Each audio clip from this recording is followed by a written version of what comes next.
Hello, my name is Eyþór Eðvarsson, and I'm one of the crew members who's going to row from Norway to Iceland next summer. We're going to stop on the way on the Orkney Islands and in the Faroe Islands. And I have Gísli Sigurðsson, professor at Árnastofnun in Iceland, with me. And he's going to tell me about the historical connections between Iceland and the Faroe Islands. Gísli, the historical connections between Iceland and the Faroe Islands. Iceland and the Faroe Islands, they are really parallel in history from the very beginning of human habitation in the countries.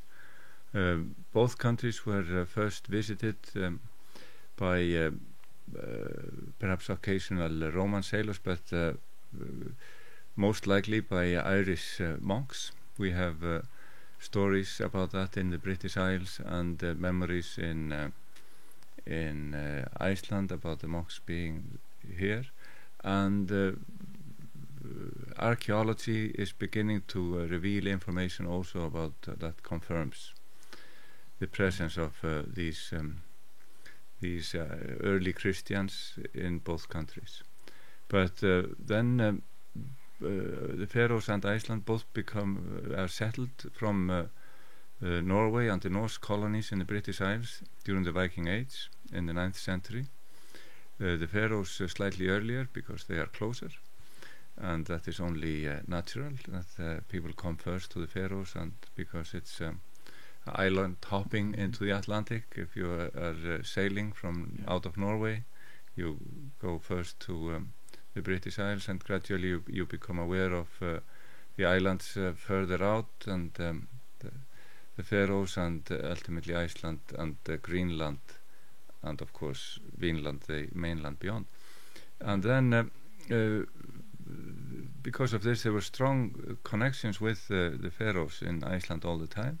And when Icelanders take up writing in the 12th and 13th centuries, one of the stories, one of the sagas they write, not only about the kings of Norway and Denmark and Viking Age heroes in general that travel around in the known Viking world, but they write a specific saga about the people of the Faroe Islands, and describes the situation there in the early decades of settlement, the coming of Christianity, and the conflicts between foreign power and local independent chieftains, and a very exciting theme that the people of Iceland were also preoccupied with, how the the Norwegian kings came to power in these two countries, and then we followed the Faroe Islands, of course, into the Norwegian Union, and stayed with them under Danish rule for quite some time. So we have a shared history from the very beginning, with many parallels. So I think that the people of the Faroe Islands are our first cousins. Yeah, our biggest friends in the Atlantic Ocean. I think that I think that is so clearly what the position they have in our family home. Yeah, the oral tradition in the Faroe Island is a bit different from Icelandic oral tradition, isn't it?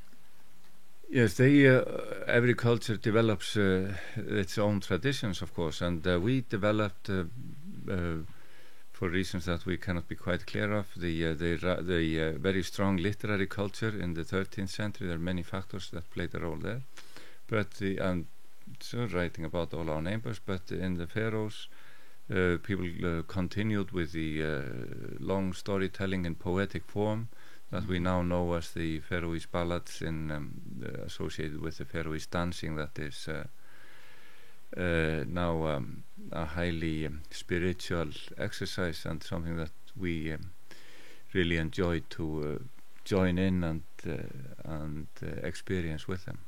Yeah, Gísli Sigurðsson, thank you very much. This is very interesting. Thank you very much.